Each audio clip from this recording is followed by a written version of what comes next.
Thank you so much. It's my usual suspects. I have started the live stream. I am starting the recording. Hi, Google.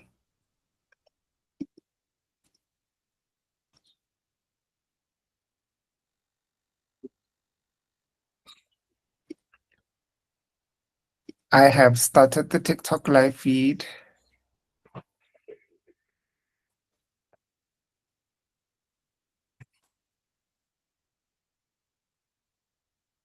And we can start. I think we're 5 minutes in, we can start.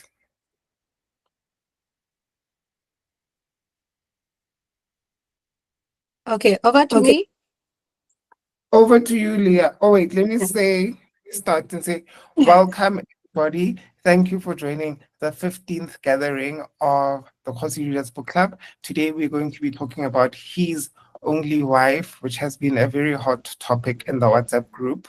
So I'm looking forward to this discussion, and I'm not seeing Connie here. I am looking forward to this discussion, and yeah, let's have fun.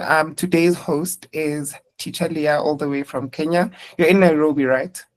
Currently in Kilifi. Okay. Yeah. Thank you so much for gracing us and hosting us. Let us start our discussion. I don't know if you want to start with intros or you just want to dive into it. It's Definitely completely up to you.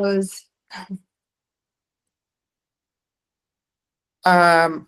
I'm Kgosi Readers, started this platform. We've been doing this for the past 15 months. I am in Joburg. And who shall I throw it to? Let's start from the bottom. Do me cooking.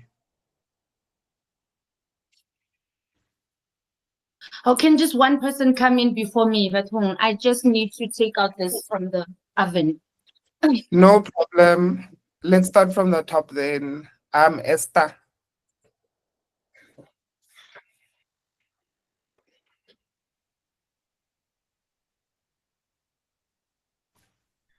Hi, Esther. everyone. Hello. Hi. Should I introduce myself or? Yes. Please. Okay, hi, everyone. I'm Esther. I'm from the Northern Cape in South Africa. I'm actually new. This is just my second session with you guys. I'm Okay. happy to be here. Did you read the book? Yes, actually, I just awesome. got it like a few days ago, so I read it. Oh, awesome. Thank you. Thank you. Next we've got Junior, also from Kenya. Hi everyone. My name is Junia. I'm Hi, in Lydia. Nairobi. Hi. I am in Nairobi and I'm glad to be here. Oh, did you read the book? Oh, yes, you I did. I read remember it. I saw your review. Yeah. Ah. Okay, thank you. Next we have Connie, as she just joined. As I was saying, where is Connie?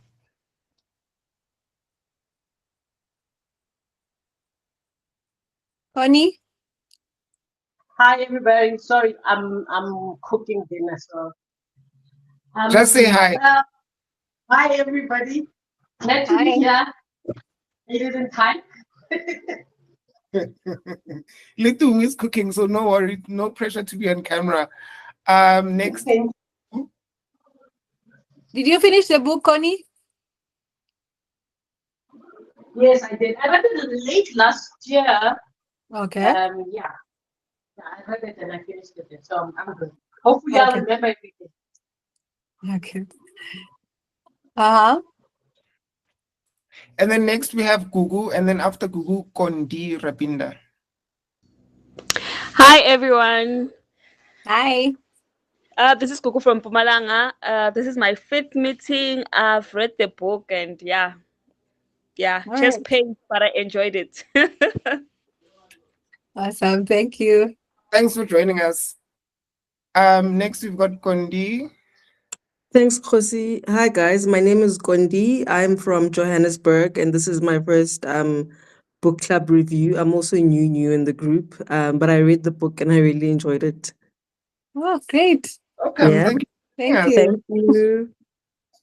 Lakini from Cambodia is joining us tonight. She has done finishing the reading the book. That much I know. Hi everyone. Yeah, I read this was a reread for me, and yeah, Leah had us all wanting to be like up to date with what happened, so I can learn properly. So thank you. I got me so excited for the meeting. Thank you. Thanks for joining, Lakini. And then Leah, and then Linda after you. Okay, hi everybody. My name is Leah, or Leah, as Kgosi has said. I'm from Nairobi, Kenya, and I'll be hosting the book club for this month. And I definitely read the book. I'm ready for this. More than ready. Next, we have Linda Mush, and then Bali afterwards. Hi guys, I'm Linda, based in half in England, half in Australia. I read the book. Oh, great. Wasn't my favorite, but I read the book. We'll step into it. Next, we've got Bali, and then Reedy after. Cool. Hi, everybody. I'm Bali. I also read the book. Yeah, thank you for all your busyness in the group. I wanted to read it in the last few minutes so I can have my fresh thoughts. Yes, thank you. Thank you. And then next, we've got Reedy, our admin, a very strict admin. Hello, my people. How are you? You all look so cute. The ones I can see on the camera. I finished reading the.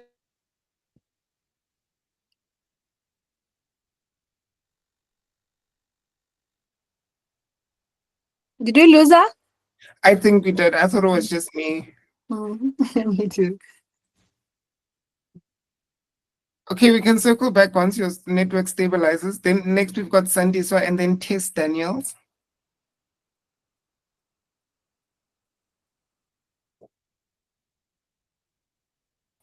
Oh, okay. Hi guys, I am Sandiswa. I am in Johannesburg as well. It's my first time I actually joined this book club last night. I randomly thought about it. I don't know how, but I think I saw Khosi's thing last year, and then yesterday I just randomly thought, oh, I was meant to join that book. So excited. My first time. I haven't read the book yet, but I'm curious to hear what are your guys' reviews, and then I'll see if I'll also be interested. But happy to be here. Thank you for joining us. And then this is my face, but my camera's off, but just to say hi, this is me. I'm not a bot. And then we've got Tess Tandokudle Tumi, and then Nalika.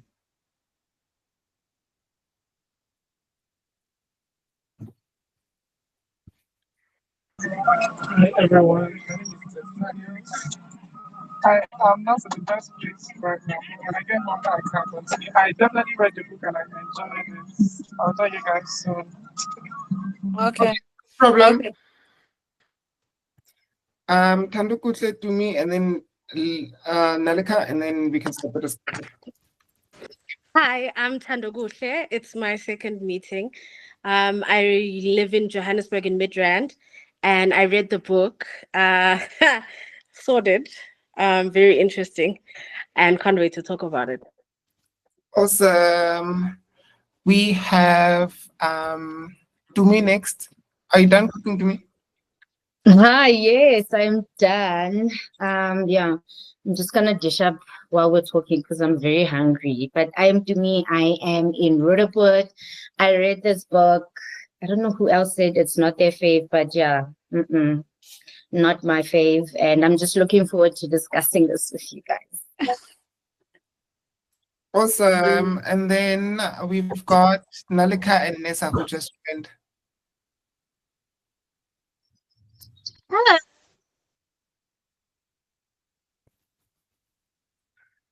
Hi, Leah.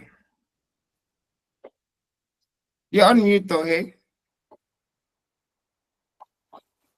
Is it me or someone Get else? off. Oh, okay. What? You look so cute from Temple. You dressed up for Temple. Oh, thank you. Yeah, this is our normal like wear for temple. Hi everyone. Hi. I'm here to defend my 4 stars.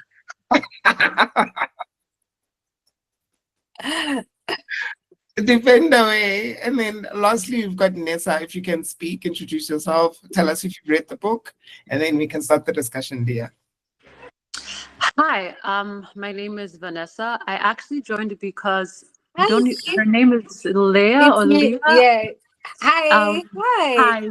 We met on TikTok and she told me to join this and I was like, I'm joining because she's reading the book or she's discussing the book, His Only Wife, and I love that book. So I was like, let me support and let me come and like defend why this book is like such a good book.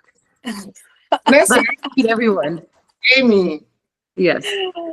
Yay. You know Jamie? Yes, I do. So yesterday he came up to me and is like, there's this girl, she really likes reading, she wants to do book club things. Please get her into your book club. So Leah, the voice note that I was sending yesterday. Oh my God. I'm the one who invited her. She also has a book talk, a Kenyan book talk. That's Nessa. Yeah, nice. Thank you, Nessa. Okay. All right. Thanks. Okay, hi everyone. Once again, my name is Leah or Leah, but I prefer Leah. My name is Teacher Leah. I'm a teacher, and I'm so excited to be hosting this. I've never done this before, so please walk with me. And if you feel like you want to chip in, you can always write the comments on the chat, and also just chip in at any point. So this book was very polarizing in the group. There are some people who liked it and some few people who didn't like it. So I want to start off by the people who didn't like it. Maybe we can discuss from that point. Why, just as a general outlook, why didn't you like the book? That's the first question I'd like to ask. I know Tumi didn't like the book, so maybe you can start with you. And if you didn't like the book, please just put up your hand so we can go. If you didn't like the book, just raise your hand. Then, yeah. Thank you. Okay, let's start with Tumi. I'm glad Mbali also didn't like the book. Yeah, clearly. Mbali and Koshi are so quick to like books, and I'm just like, there must be something wrong with me. So I think for me, because it was too much of a YA, and I was just like, I don't really connect with it. But so I think also the first thing that turned me off was just the audiobook, right? I think maybe if I hadn't listened to the audiobook on Everand and the narrator was African, maybe I would have given it like, I wouldn't have taken away that half a star. But I just didn't like the fact that the characters were very naive. There was just too much that it was very predictable, right? It was as if I'm just watching something that I've seen on TV, maybe on Moja Lab or something like that. So I just didn't like it for that. Maybe because I'm old, I'm 35, maybe in my younger days, I would have enjoyed it.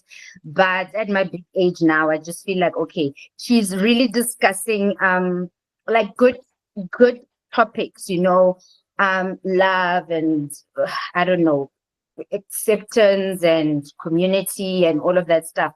She's discussing really good points, but for me, it was at a very low level. I would like to explore those things at a deeper level. So yeah.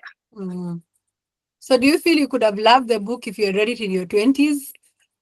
In my teens. When your frontal lobe when had I was- not opened up and you were maybe thinking of love differently? When I was 16 and still naive and gullible, yes. You In would my have loved the 20s, book not then. even. Yeah. Okay. Let's go to Kgosi. Sure. So I read this in my 20s and I found the book very flat. Very flat, very predictable. I'm not mad at the writing. I actually realized when I was re-listening to it on Everend as well, because I listened. I didn't read this time, that I'm not mad at the writing. Just the story was very flat, very predictable, and I found Afi to be very unlikable, very entitled, and I just didn't like her as a character. And yeah, this book didn't land for me. To people who loved it, I would like to know why, because it was just a book, she wrote, yeah, that's it. Mbali. We shall get a chance to defend ourselves. Mbali, over to you. So I read this between yesterday and today, and when I tell you, I was like, what is going on? Like, I didn't like a single character in this book. I hated all of them because they were all contributing to who Afi was. In fact, I was like, I need to like somebody because probably the question we're going to get asked is, who do you like? And maybe I was thinking I like Evelyn just a bit. But other than that, all of them, no.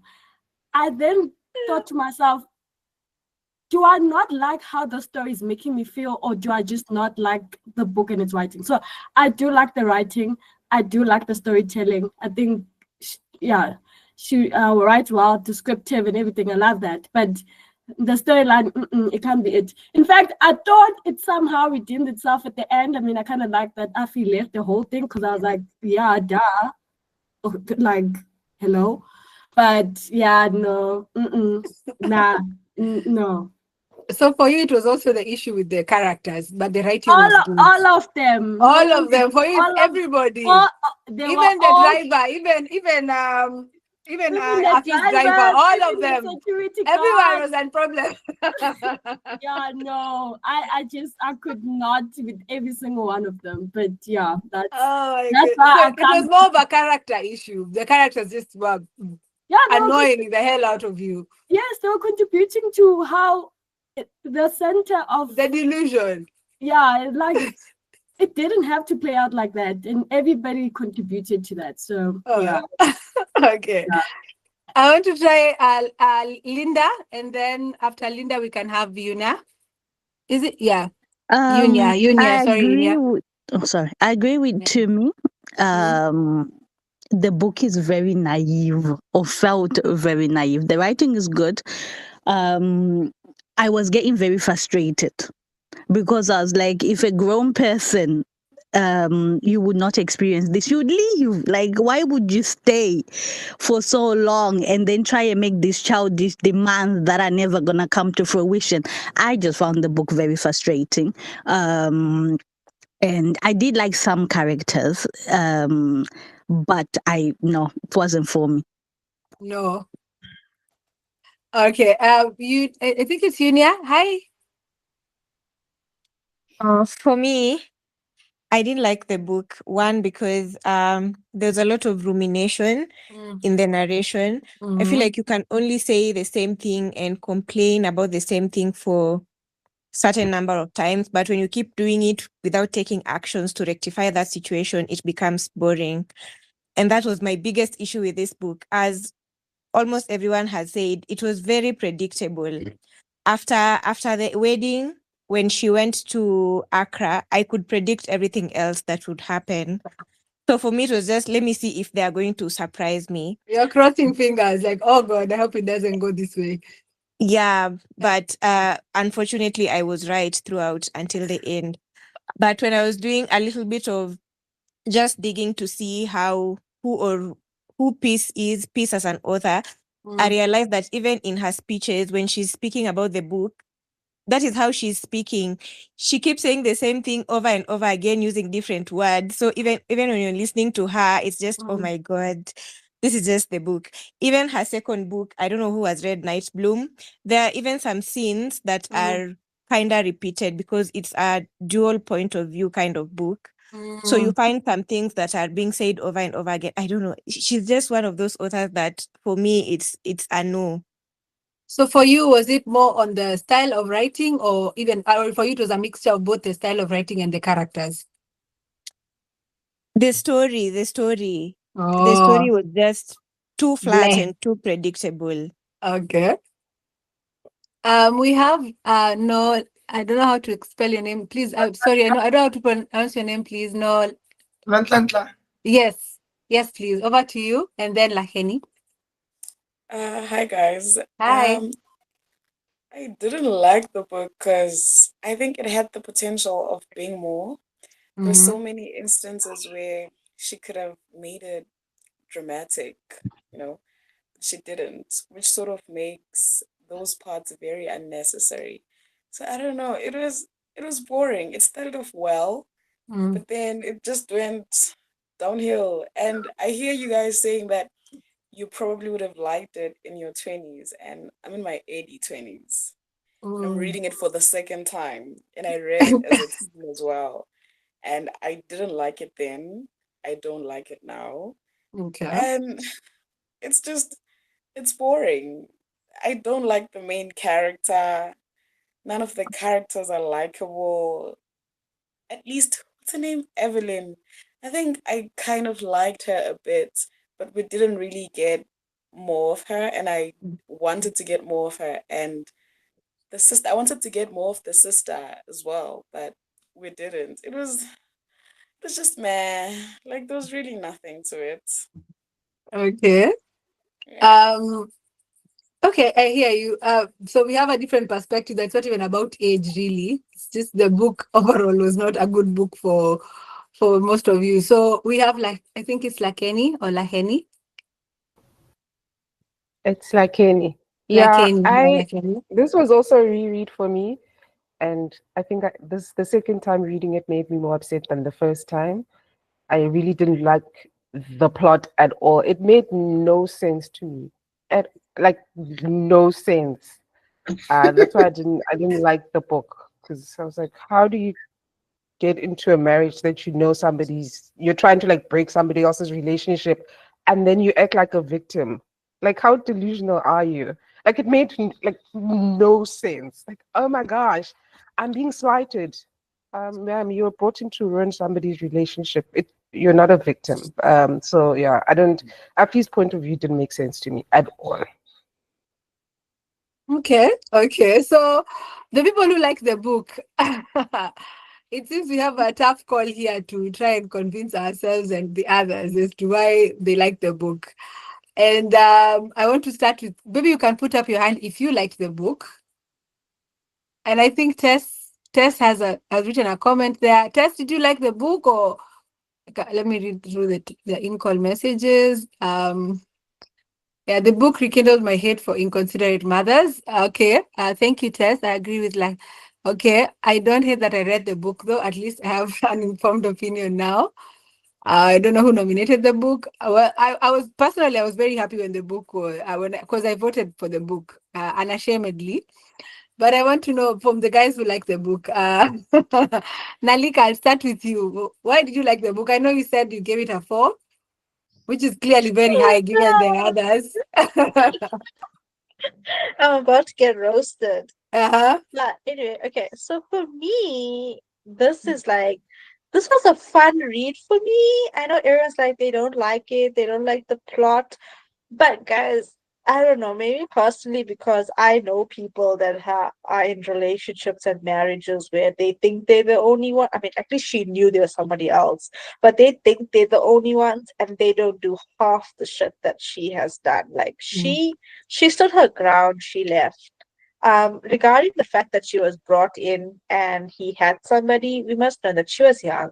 You have to take into account that she was a young character, and here she is with someone who auntie is seen as like, someone that's got voice in the community. People listen to her. She's done so much. She's got her mother telling her, this is it, and things like that. You have to take into account her age in a lot of this whole entire book. She's young. She's going to be delusional that this man is gonna love her, and she's the only one. I've been delusional in life, but she is, and I don't know. Like, yes, she's annoying at times, but I think when she stood her ground and she said that I'm going, and she made that man come and get her from her house, like how many POC people do that? Like how many will literally just say like, I'm going to my mom's house and I'm going, like, you will have to come and get me. Not a lot, and especially not in my community. Like it's seen as a shame to go back to your mom's house and ask for those things.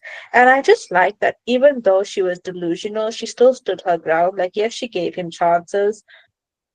Once again, how many of us haven't given people that don't deserve chances? We've given them chances, maybe not as high stakes as a marriage, but and in the end, she said, you chose not to leave her, so it's me, I'm going. And I think that's what made me give it the 4 stars. Not that she stood there and said, I can have the house, I can have the money, but she stuck and she stayed true to her word that she wanted to be the only one. We've all been like, okay, I know I'm saying we've all, maybe I'm just the one that's putting myself in this shit here. I've listened to a man lie before, so listen, she said, if it ain't for me, you can have your wife and you can go. And you know what? She stood on business, guys. She stood on business. For that, that's a 4 star. So Yeah. yeah, and as for auntie, my God. Someone, I hate those aunties. Like, everyone has those aunties, but and as for Elikem, I still can't get over that line when he said, when she said, so if I had to have a man and or second husband, and he was like, oh, it's different. Like, I'm still not over that. I will throw boiling water on that man. But anyway, that's my rant. Thank you so much. That was brilliant. Thank you so much for your insight on that. I want to go to Nessa, who's just there to tell us why you like the book.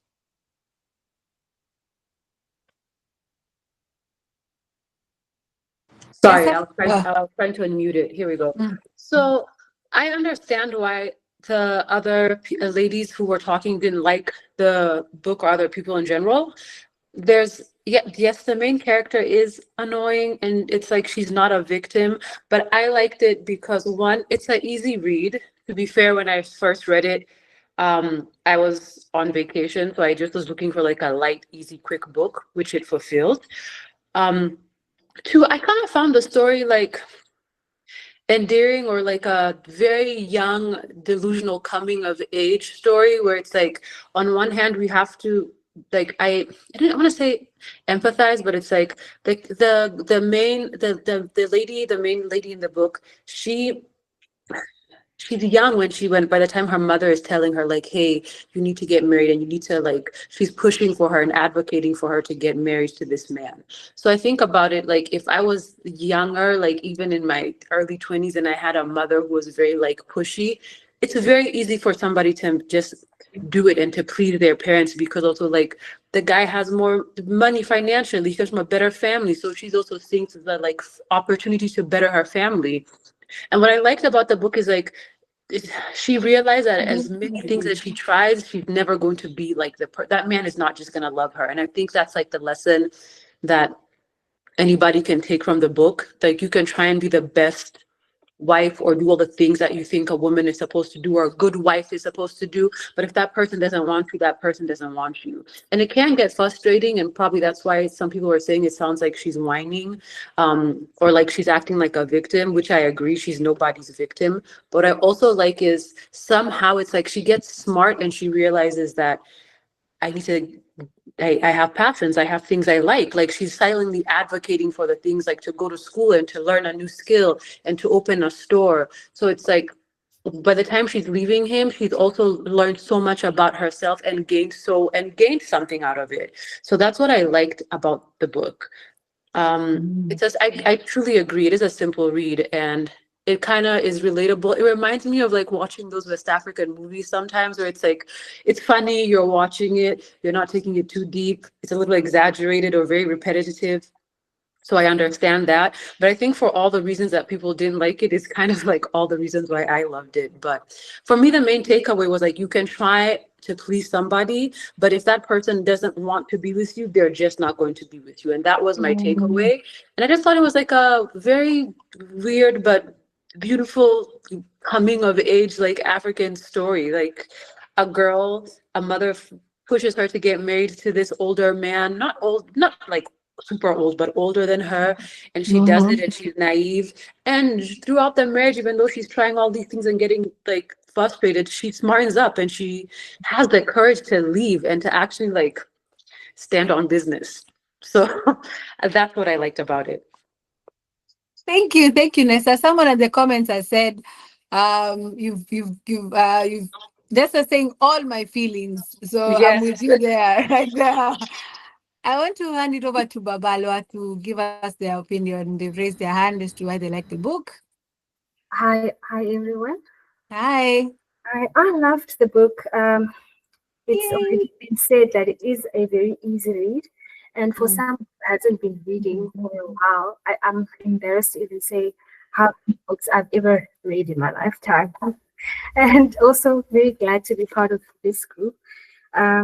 So for me, this book explored a lot of things that were eye-opening for me, things that we might have experienced, some of us, in our own lives, and that is very relatable. That, of course, there's this uncle who's a black tech, who does black takes, and who's also very narcissistic when it comes to him wanting everything to be done for me. We've got those people in our families that are very selfish, that they all want for themselves, but never giving, and very demanding as well. And we also experience a lot of, when I look at the book also, I saw an authoritative parent.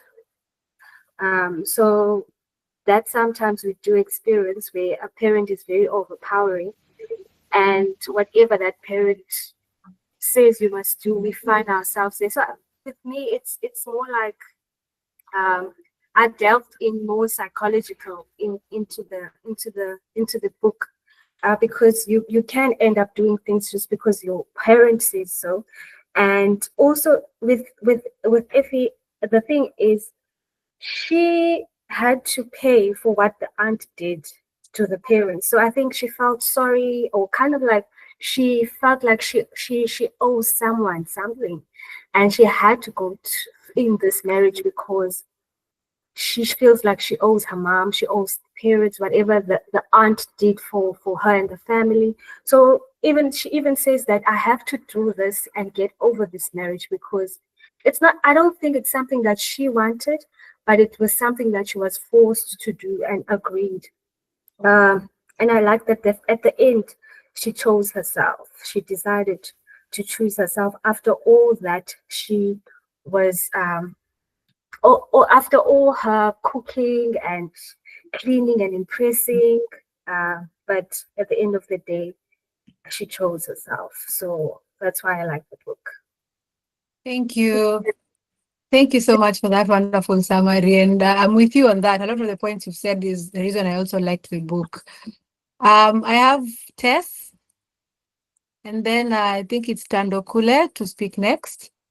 Hold on. There was somebody whose hand was on for a long time. Oh, okay. Actually, hope they haven't left. No, I think they have. It was with the B. I Okay. think she spoke. Oh, okay. Dana spoke first, yeah. Okay. Yeah, I don't want to mess up the order. Whoever was next, please take this. Oh, sorry. Okay, yeah, Tess, maybe you can go, give it a go. Then we have is it Tando? Then we Yes, can it's have Tando after Tess, yeah. Yes, then Kondi after, and then Esther, in that order. Okay, Tess, over to you. Hi everyone. Hi. Good evening or good afternoon or good morning, whatever time it is there. My name is Tess Daniels. I am, speaking from Nigeria. Yes, Enugu State particularly. Yeah, so I am so glad to be here in the midst of people who made the conscious decision to live different lives with one through books. I'm very, very glad to be here. And for this book, particularly, I liked it. I loved one major feature, which is like the writing style. I love how the author was able to keep us reading. You get like the suspense. I don't understand why people don't like the book. I've seen so many great books, of course, and I know maybe they don't like it based on like a comparative side of it, like comparing it to other novels out there. But generally, I think the author did, okay. She did okay for like this book. Then, if there's one thing I want to point out, it's about how mothers tend to, impose their own problems on their children. And I don't think it is actually something very healthy for this contemporary society that that we are in right now. Um, I don't think the mother is justified for what she did to Afi. That should take out Afi's own choices. I don't think the mother paid attention to Afi's own decisions, her own choices, what she actually wanted to do. I've read a lot of these novels like that have this kind of setting, and most of the times it really ends up bad for the woman, like the person who is forced to do whatever. But then I like this novel specifically because I mean she stood up for herself. I was so glad when she like when she went home and then made all those rules and oh, it was just so dramatic. Honestly, that was like the best part of this book for me, where she actually stood up for herself. I love the fact that she took up that self like awareness and just did that thing that she did there. It was very, very beautiful, if I should say. And yeah, the characters in this novel, I feel like everybody had some sort of significant role to play in the novel, and they actually did it well. It was well conceptualized. People were given the spotlight they deserved to have. Like, and then there were so many things that could entice you even outside the main story. If you're not following the main story, you can get so many other forms of enticement from other stories that were included in the novel, in the book itself, like Afi's brother and his situationship.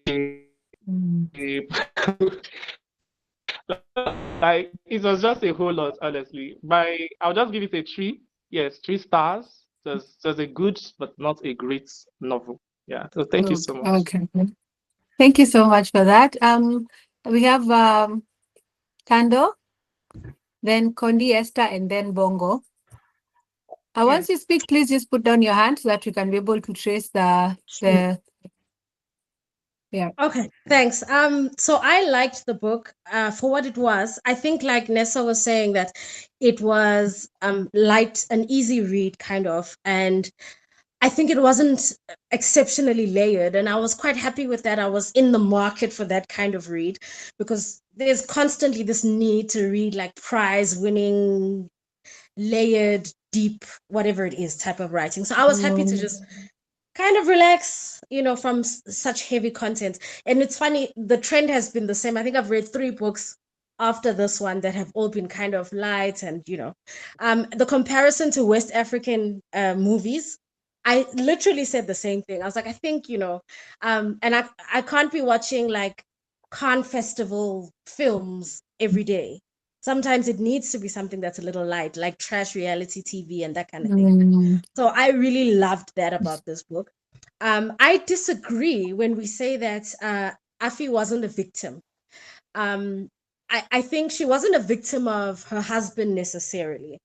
I think they were both victims of Auntie. And I think to like dismiss her behavior as saying like she's just whiny and she's she shouldn't be acting like such a victim. She definitely was a victim. From the way that I read it, she was put into a marriage before she knew that this man had a partner of his own. And so she was put into this situation and she was told, you have to fight for your marriage, otherwise we are all as a family going to suffer and etc. So she had a lot on her shoulders that was like resting on this marriage that she had to make it work. I don't know. So I see people are saying she was told from the beginning. I'm not sure. Maybe we should discuss that because what I understood was she was told, we need you to marry this man. And she was like, okay, I know him, I know Auntie, and he wasn't there. Okay, let's get married. And then later on, she says, there's this woman from Liberia, and people were telling me about this woman. So I don't know. But I do feel like even if she was informed before the marriage happened, she really felt responsible for the whole well-being of her whole family. And her mom, who had then lost her house and her whole livelihood when the other parent had passed away. So I felt like she's definitely a victim. Maybe she can't blame it on her husband or on the husband's partner, but definitely a victim of something and a victim of circumstance. I like that she's kind of headstrong and kind of foolish in some of her decisions because sometimes that's how we are. And in our 20s, it's so easy for us to make decisions without necessarily considering all the consequences. But I do think that she had a line. I think she constantly had a line. Even if her line was far off in the distance and should have been much sooner, she always had a line like, you haven't seen me for 2 months, I'm going home. That was her line, you know. And then at the very end, we also saw her line. She was like, I'm not staying here for this. So while her boundaries may not match what we expect, I feel like she had a line, and I'm glad that she was loyal to herself for that line. So I enjoyed for how light it was and how easy to read it was. I mean, the subject matter wasn't light, but the approach to it was kind of light. Yeah. Wow. Thank you so much for that. Thank you. We have Kondi. Thank you. I enjoyed the book, and it was an easy read, and also because I haven't been able to finish a lot of books that I've bought. So for me, this was one where I looked forward to finishing it, right? And it was an easy read. I think with regards to Afi, she was delusional, but when you look at all the characters in the entire book, these are characters that we basically come across in our everyday lives, right? I think one thing that angered me the most was the fact that when she first met up with Ellie, she didn't question him about why she wasn't there at the wedding, because she had spoken about, I think in the book they touch on the fact that she spoke to him on a phone call, and he said he was on a business trip and he will see her soon, but she didn't probe enough by the time she actually saw her, which I felt like you were supposed to, and then ask for that marriage at church earlier on rather than later. And then with regards to Evelyn, I like her. She's the villain. But I felt like if Afi had actually also spoken to Evelyn earlier on, she would have seen the game that Auntie and Yaya and everyone were playing. Also, the one thing that kept on popping up, which just made me like, just used to frustrate me, because it's something that we also see every day, that whole line of, oh, what will people say? Like, it drives me crazy. It drives me crazy, even in reality. So just, it came up a lot. And this is something that we generally do experience. And then I think with the way that Afi met Muna, Evelyn planned that. It was so planned. And I think for her not to even see it in the beginning, she had planned it all along, and it was just right there. So I enjoyed the book. I enjoyed the book. Thank you Thanks. so much. Thank you. And I like the point you gave on why didn't she ask him when they first talked. It's a very good question that we can look at as we continue. We have Esther. Okay, thank you. I like the book, like others were saying, it's an easy read, and for me, given the time frame from the time I got it until now, I enjoyed it. And someone said Afi was delusional. I was there for Afi's delulu. I liked it. I liked it. And as much as she was delusional, she was standing on business.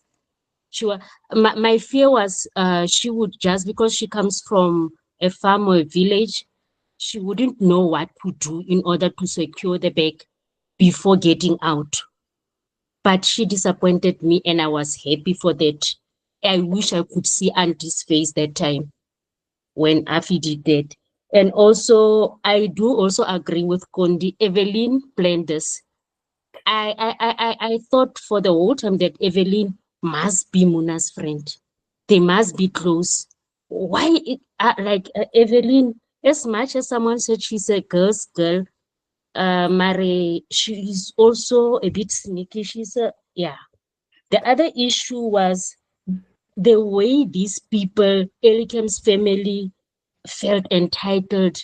I don't know if they rich, they use money to solve their problems, and I didn't like it. I didn't like it. The whole book for me was taking my emotions all over the place. When Auntie's there, I could feel that my heart was pumping faster, and I gained with Afi and Elikem when they're together. Like I would be on the edge. Why is she not asking for marriage at church? I don't know. Like a lot. I also learned about their culture. I didn't know that you can get married in absentia and take so long to get married at church. That was my stress. Like sometimes I would be happy, then I would be very stressed. And when I'm at work waiting to come back and read, I couldn't concentrate on meetings, just worried. What is going to happen to Afi now? Was she not like the whole pregnancy? I was stressed. I was praying that she doesn't lose the child. That was my stress. Like I enjoyed it, but like my emotions were all over the place. Yeah, and I support the four also. Thank you. Thank you. Thank you so much. Who's next to speak? Bongo? Yeah, Bongo. Oh, Esther, thank you, Esther. Bongo, over to you. Oh my gosh, I've been speaking this entire time and I've been on mute. Can you guys hear me Sorry. now? We can hear you now. Oh, I'm so excited. First time joining the book club. I'm absolutely excited. My name is Bongo Piwe. But if you insist on cutting it short, it's actually Bonga instead of Bongo. But that's okay. That's okay. Listen, I've been taking notes. My blood is boiling. I absolutely love the book and I have several reasons for it. So please do bear with me. One, I am in my 20s and absolutely subscribing to be Dululu. So I stand in solidarity with Afi. Please don't check me on it. I'm not ready. Right. So, one, I found the book to be quite relatable, not just of age and experience, but because through my encounters with other people, I found most people's love stories to be uninspiring and average. Like everything for almost everybody took longer than it should. And that was what, in fact, is what people criticize about Epi, or what I found to be what's true about the book. People's love stories or their come to Jesus moment just take longer than they should. And that's the reality of it. She could have left that man sooner, but she didn't, and that's a reality of it. My best friend can attest. I have stayed longer than I should have multiple times, but that's beside the point. Right. Next up, another point that I think some people sort of touched on, but not really. I thought, in reference to Auntie, we are not speaking about how dehumanizing poverty is, right? It affects how you approach life, the decisions you make, and even your cadence and excuse me, who you are, who you see yourself as. And that is exactly what like Afi experienced, right? She was experiencing sort of like secondhand trauma from her mom's marriage and how dehumanizing that experience was for her mom to go from being sort of like a middle class-ish, woman whose father valued education to now being married off, like all the other cousins whom she never related to until her own dad passed away. And that's very important in this book. Like, it's not really overt, but I feel like it's really, really important that we discuss and sort of touch on to say, hey, this really happened to Afi. Next up, I think everybody in the story is a victim in their own stories. Auntie saw herself as a victim on her child is now like not being this glorious son. Um, the other woman, Muna, is a victim. Evelyn is a victim. Afi herself is a victim. Even Evelyn's mother is a victim. Everybody here sees themselves as a victim, and that on its own is problematic because if you're a victim in your own story, you somehow can ascribe, and I hope that's the correct English, heroism, or like put heroes who aren't really heroes. For example, Auntie wasn't a correct hero, but because of their circumstances and how they're victim of their own circumstances, they now think, oh, Auntie is this hero and savior, and then can't critically analyze the character or maybe even be honest about who she is and how she's treating them. And that point is important, especially in relation to the mother, because I read a lot of sort of Nigerian, Ghanaian literature at like similar time leading up to the story, like Adana, We Were Once Girls, where there were lots of mothers who were very insistent, or marriage was like a pedestal of it all. Similar themes. Hence, I applaud the mother for her growth. From like worshipping Auntie really to the point of selling her daughter to now saying, hey, let me get my little business going. Let's make sure we get a house. And that's not a lot of growth that I've seen in a lot of these African literature, which I felt was new. I know everybody's like, oh, it's so predictable. But you'll have not had the frustration of reading a book of if they keep going again and again and again. At least this one was predictable, but to her own betterment. Right? Two last points because yep, forever. Next one is again decentering You men. can give the last one and then we can Please. circle it back on the circle. We can give the last one, then we'll circle back when we are discussing the book in Please. depth. One, Yes. decentering men. I'm so proud of her for decentering him and growing herself. And second last was how she took on the brunt of being a return soldier, right? Because like instead of taking on I think somebody mentioned this, of being the person who obegas Elayo, I think enduring long suffering, but saying, listen, I'll rather be the return soldier and face that humiliation instead of saying, I stay. And that is one of the many reasons that I enjoyed this book. Thank you. Thank you so much. So I'd like to give my point as to why I like the book, just to defend as the last defender of this book. So I have to agree with everybody who said they liked the book, and I also agree with the ones who said they didn't like it. I thought when I was reading this book, I thought about, I don't know if anybody has watched Game of Thrones, but I remember there was this character called Joffrey, and I remember I hated Joffrey so much. But then when I reflected upon it, I realized it's the writing and the directing that was so good that made me so engrossed in this character that I hated him that much. And for me, that's how I thought about the book as well. That the writing for me was really good because I think one of the people who said they liked the book said, the character, like I couldn't stop thinking about it. I feel lose the baby will. So I feel like the mixture of emotions from both good and bad for me shows that the book was actually a good book. It was an easy read, as a lot of us have said. It was a quick read for me because I was also going through a reading slump, so it was very enjoyable. It didn't have layers, as I think one of us also said. But the one reason I want to say I like the book is I really tried to understand this book from the context of tradition and from the context of also Afi, the main character who was introduced, and a lot of the other characters were introduced at the beginning. I thought about her from the perspective of first of all, from the poverty that has already been discussed, the poverty being so dehumanizing. Afi was an orphan because the dad had died, and it was very clear that he was the breadwinner. And the uncle had sort of taken away some of their wealth, because you can tell even the wedding was being done in her uncle's house. So you could tell they had some level of poverty happening in their life. And I think that's the reason why Afi was not going to school at that point. And I think because of that, there was a lot of gratitude, or a lot of like looking up to the auntie now Evelyn, who I found was very repulsive, but a lot, because I think she had helped them. So there was a lot of people pleasing that was coming in for me at that point, and everybody wanted her to be happy, and so that's why everything gravitated towards her.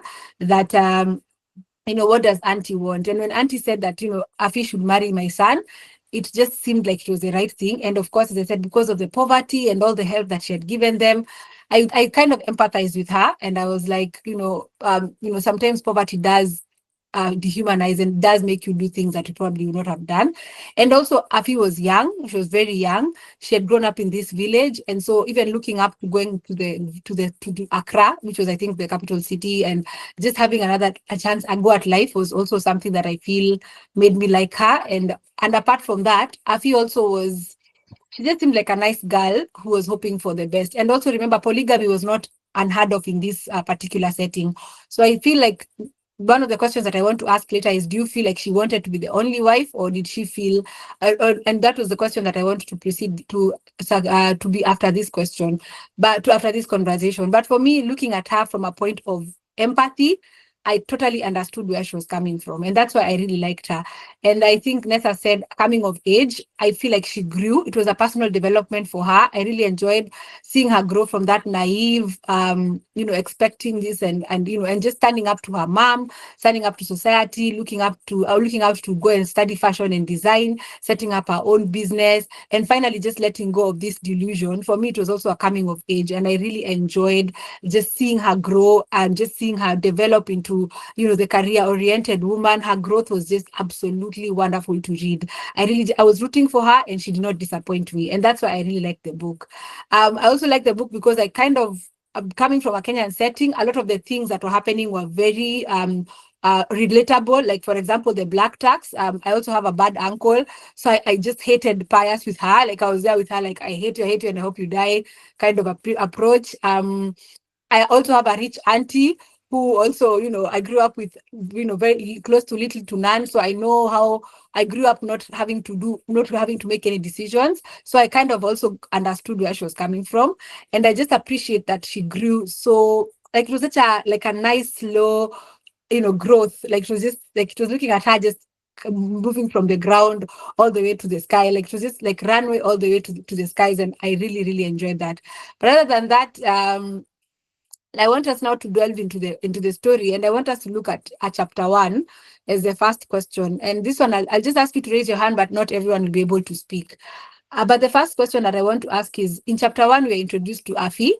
And so she's this young seamstress from Ghana, and she's getting married, but the groom is not there. I think all of us know that part. And of course, the family is there, the mom is there, and you can tell that this marriage was orchestrated by the mom and the auntie. But I want to ask you a question. Do you think, which is the question that I think had already been brought about by one of us, do you think Afi knew about, did she know that that Elikem was not coming? And if she did know, do you feel like do you feel like it was something that was a big deal for you at this point, or do you feel like it was okay? And have you familiarized yourself enough with tradition to think that this is a normal occurrence in Ghanaian context? So maybe you can put up your hand, and then I can start with Kondi, who's put up her hand first. Thanks, and then Leah. I'll go to Lakeni and Kgosi for that question. So I do think that she knew that Elikem was not coming to the wedding, right? Because yes, it was an arranged marriage and there was a set date that was put.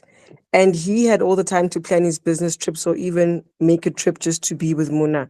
So she knew that he was not coming. And that's why they also had Richard as a stand-in. I think it was Richard who was the stand-in there. Yeah. And if it's interesting to think that if is it true though that this is what actually happens in Ghanaian culture, because I would never want that, because I want to see my husband when I marry him for myself.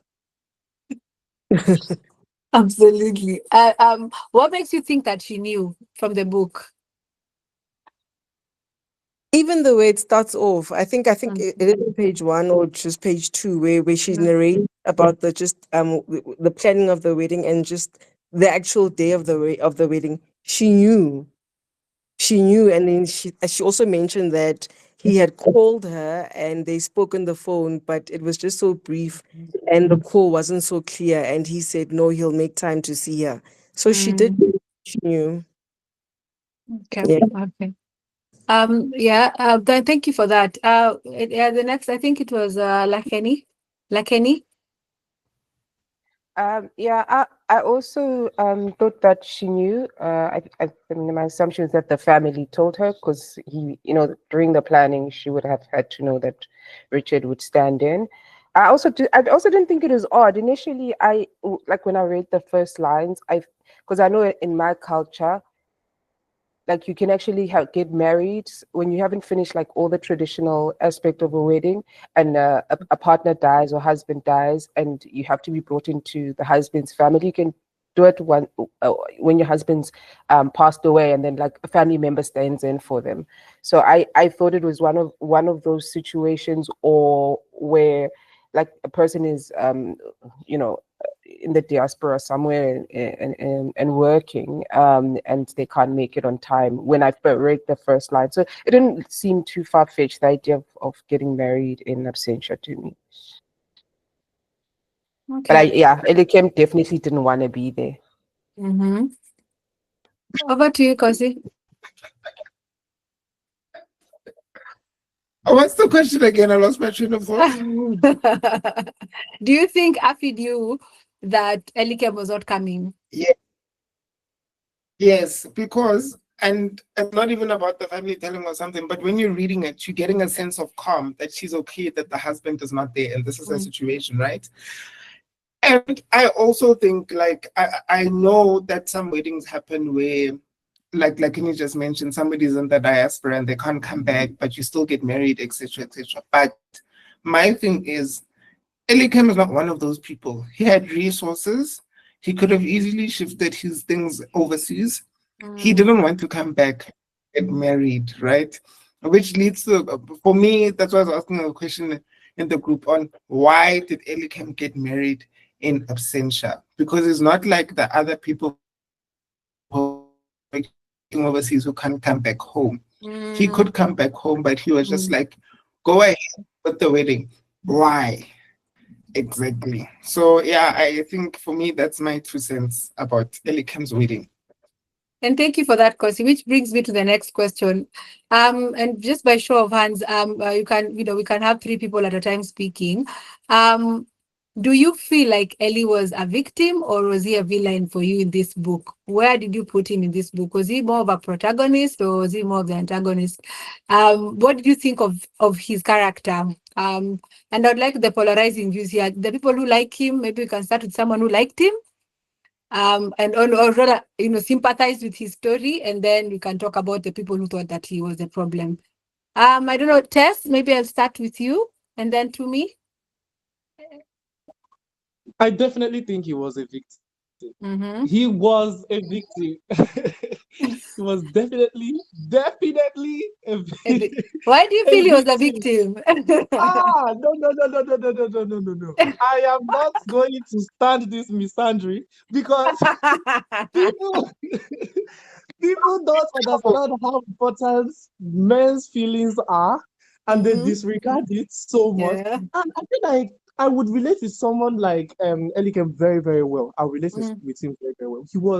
He had this like if you're an emotionally intelligent person, you can easily like read him, you can really easily associate yourself with him, you can understand him for who he is.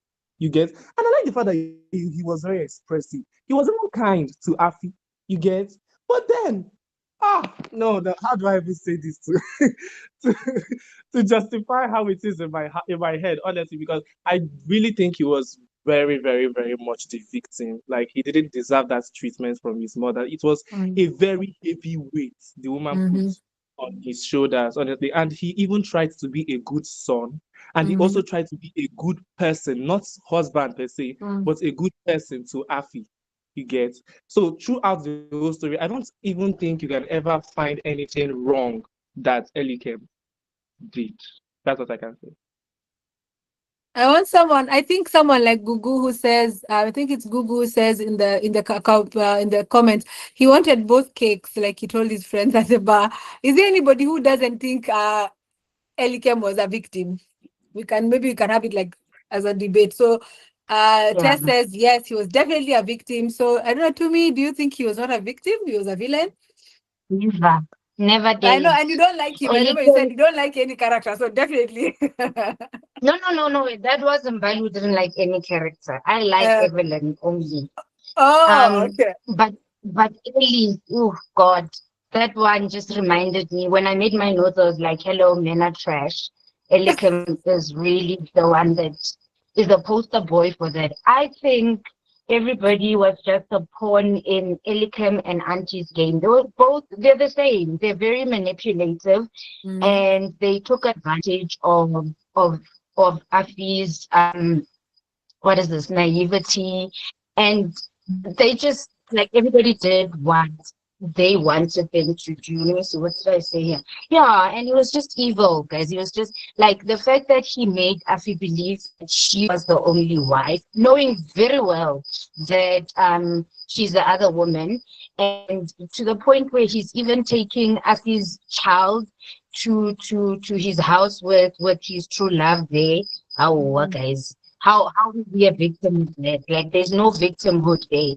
Ellie left Afi in that house or flat or whatever for so many weeks after her wedding, and he's a victim. How? Please, guys. No, like, and oh my God, there are so many things I just do not like about this man, and just how everybody really was just under Elikem and Auntie's control, and this is their game, and we are all pawns here. But villain of the highest order. Thank you. Thank you, Tumi. I want to switch it back again to people who liked him. Maybe people who think he was a victim, not really like him, but anybody else who liked him? Anybody who liked him? Anybody who thought he was a victim? Anyone who thought he was a victim? Tess has been told not to be fooled by crocodile tears. Sorry, yes? I was saying, can you have somebody who hasn't spoken speak? I'm seeing Yes. I'm looking at the. I'm looking. Lindiwe. I don't know, Lindiwe. What is your view? Lindiwe, Julia. Oh, hi guys. Can you hear me? Mm-hmm. Yeah, I can hear you. Hi. Sorry, Hi.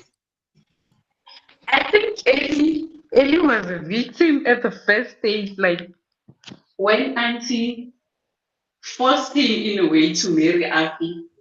In that sense, he was a victim for me. But later on, he actually agreed for Auntie to marry him off. He should have been a man, like he should have put his foot down and say, no, I'm not going to do this. But because Eddie is Eddie, he decided to go along with it. And for me, that was not being a victim. He enjoyed it. And I think after seeing Afi, I think he liked the idea of having Afi as a wife. And then because she was nurturing, she was a good wife in a way. So I think for me, in that sense, he was not a victim because he continued with the story. He could have put a stop on it and say, I'm in love with Mona.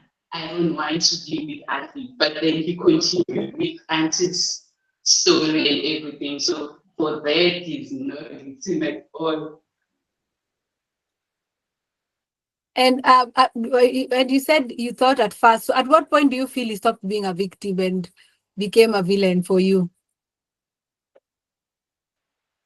I think Eddie became a victim when he led Afi on. Because He became a villain at that point. Yes, he could have been straightforward to Afi and say, I'm not going to leave Mona. So it's up to you to decide if you stay or not. But he didn't do that. She later found out that he's still with Mona. So for me, he was not a victim in that sense. He played a villain from that point on. But from the beginning, the mother forced him. Yes, we understand that part.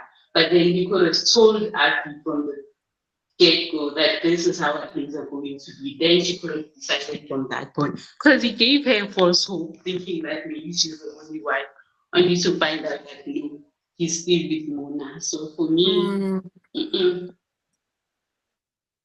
And I agree with you. And I want to ask Connie to give her opinion also on this, and then we can proceed. Connie, can you hear me? Hi guys. Yes, Hi, can you hear justice me? for Elikem test. Yes, Connie. Unpopular opinion. I think he was a victim to a certain degree. He's trying to be the perfect son to the mom and living up to her expectation, depending on whatever their relationship is. And looking at the brother as well, it looks like that's the dynamic of the family and how important it is to please their mom. Yes, later on, he had an option to tell Effie the truth, but he was risking her leaving. And then what was he going to tell his mom? Then his mom was going to get somebody else.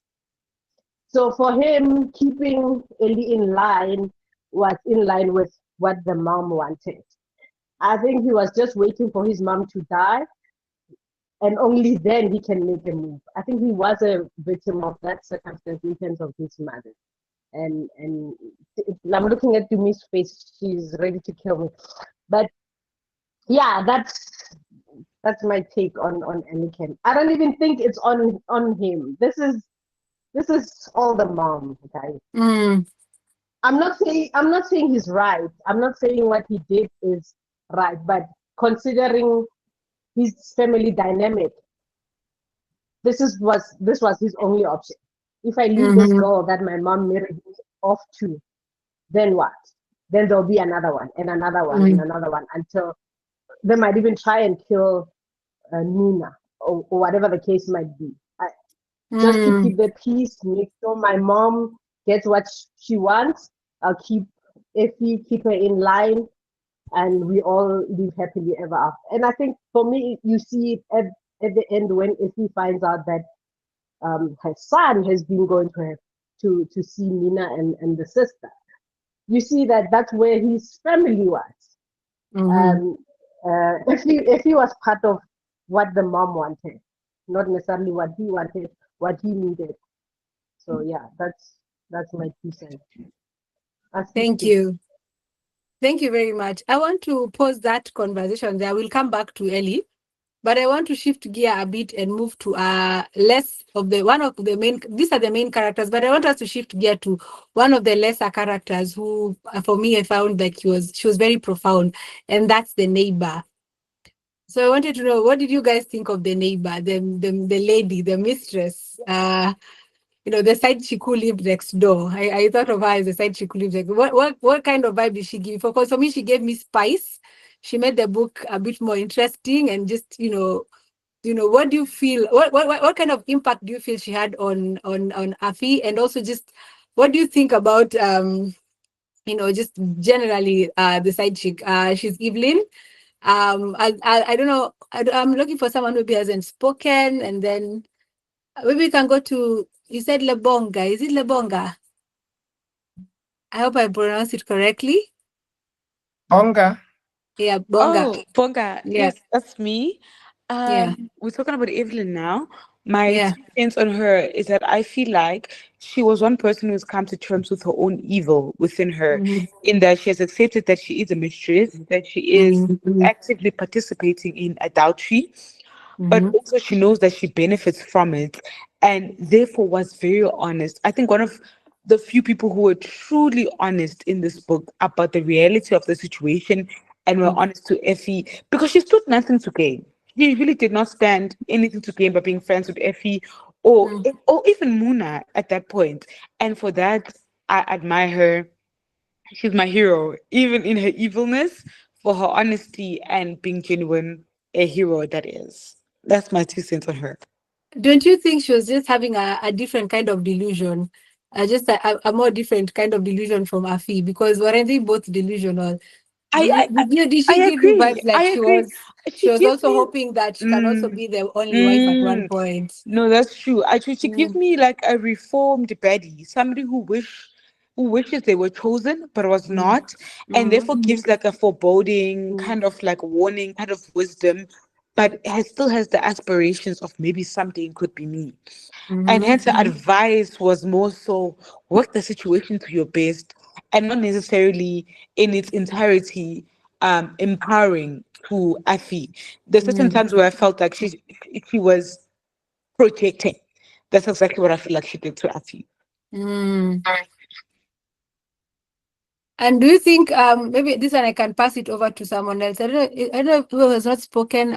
Linda, maybe to ask you this. With Evelyn, do you feel how do you feel she impacted the main character? Do you feel like she had any impact on Afi as a character? I really liked Evelyn. I believe Evelyn grew up in a very similar position to Afi. And she tried to sort of educate her because she had been amongst the wealthy for quite some time. And I believe in her trying to get her to sort of take advantage of as much as you can take advantage of and empower yourself, kind of trying to give her the vision that although you're in this position today, it might not necessarily be your position tomorrow.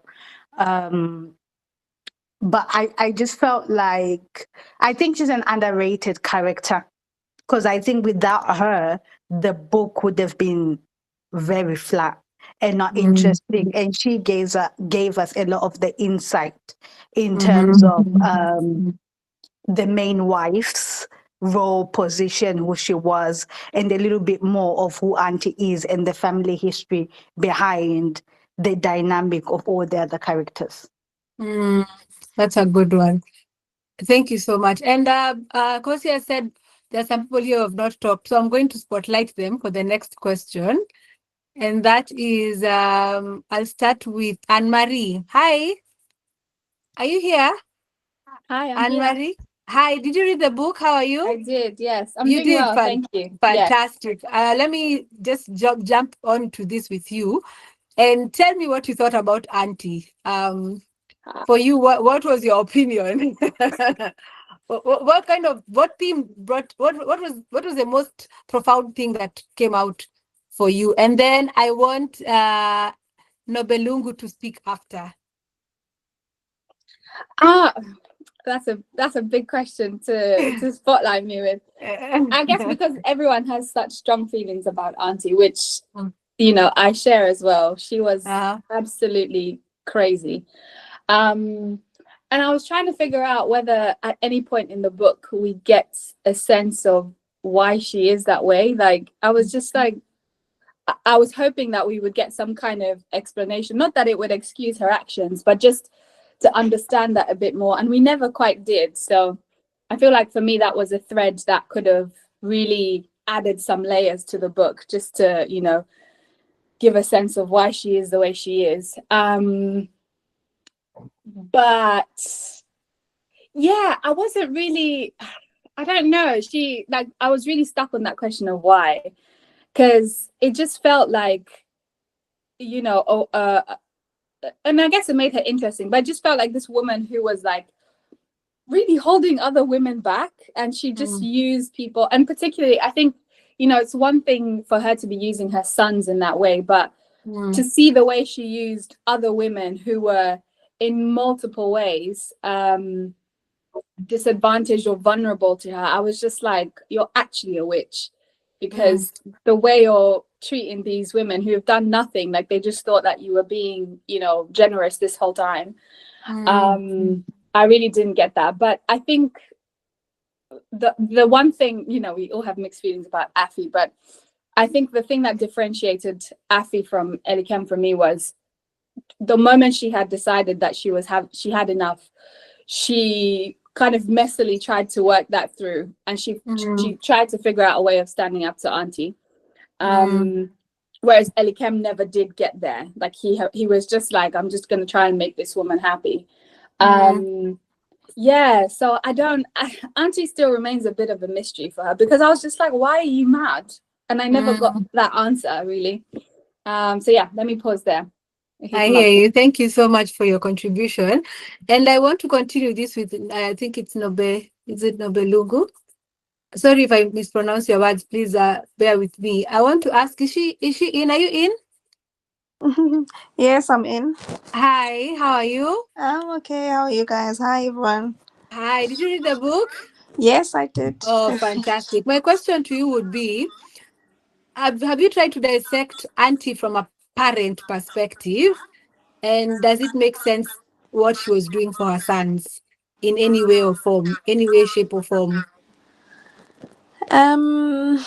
Not necessarily, but I think I echo everyone in that I did not like her at all. I found her to be very overbearing. But just as Anne-Marie has said, it would have been interesting to understand maybe a little bit of her background to get exactly why she's like that. Was she also parented like that, or what the case is? Because she was extremely controlling, and I hated more so to see her behavior trickling to her daughter. I could almost like, okay, get used to it, what she was doing to her sons, and wanting them to marry whoever she deems is the best and all of that. But to now see her behavior being echoed by somebody else who's also a woman, then you see that, okay, this is just gonna have a way more lasting effect than her making decisions for everybody. And especially with her illnesses and her exaggerating, I felt like she exaggerated Yeah. of the time whenever she was sick, just to get the kind of Attention. reaction that she wanted from everybody. So yeah, I didn't quite enjoy her, and as well as the book. I think somebody said in the chat it should have been a summary or an essay. That's how I felt. That's how I felt as well. Thank you so much. Let me circle it back to Rita. Hi, Rita. I hope you're there. Rita, can you hear me? As we wait, Nalika, maybe talk to us about Elikem's first, is it wife or girlfriend? First of all, do you think they were married? And second of all, what did you think of her? first, whatever. I don't know if it's a first love. Do you feel like Elikem loved her? What do you think of the character? Hi, was that for me? Yes, Rita, and then we can go to to Nalika. Okay, pardon me, the question, please.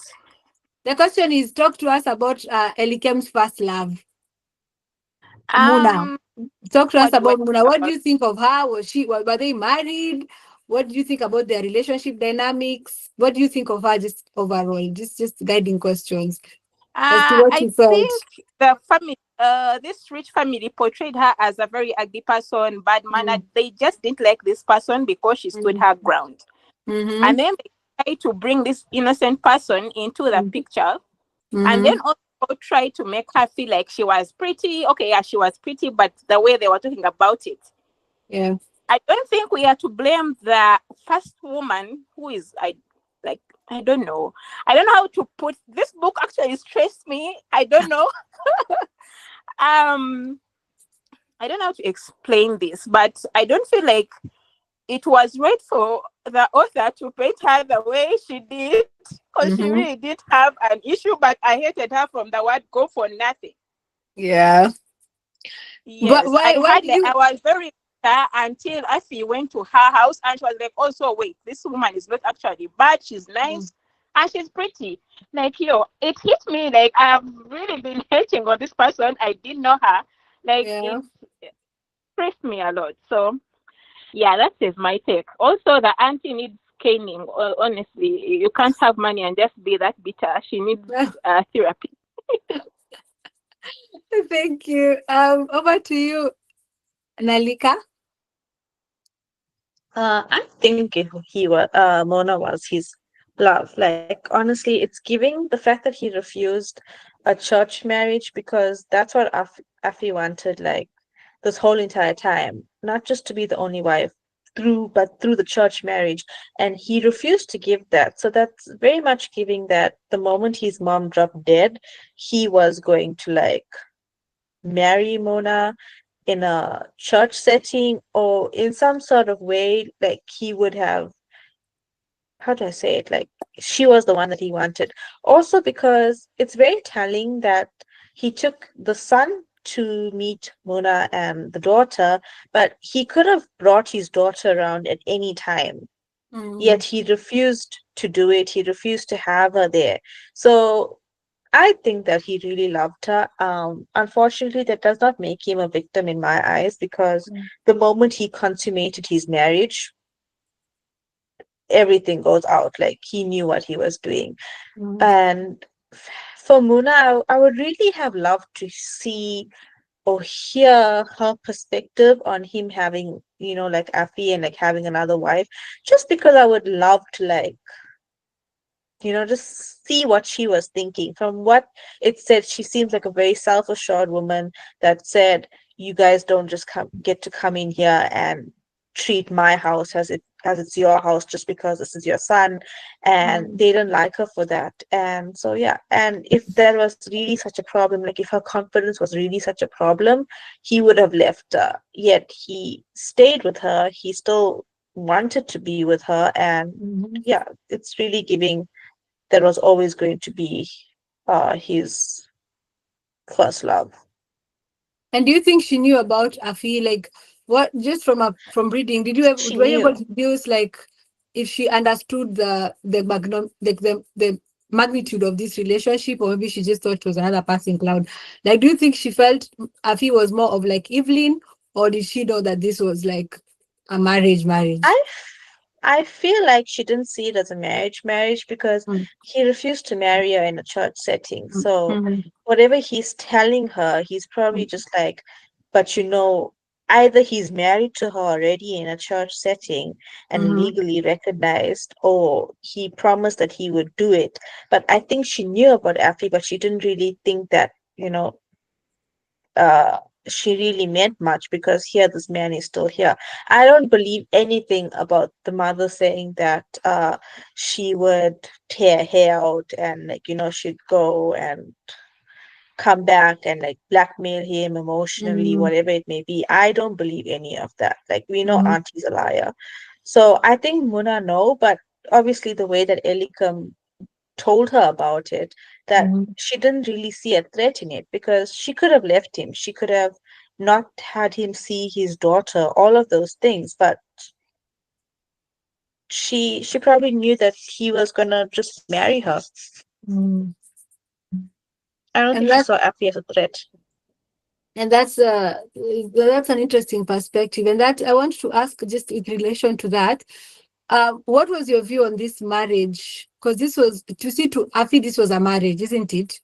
What was your view? What was your view on the marriage, expectations of marriage as a theme, which was very profound for me in this book? What did you guys think about the whole concept of marriage in this book? From the perspective of Afi, from the perspective of Muna, from the perspective of everybody, from whichever perspective you thought about it, what was your thought about the marriage theme that was very strong in this book?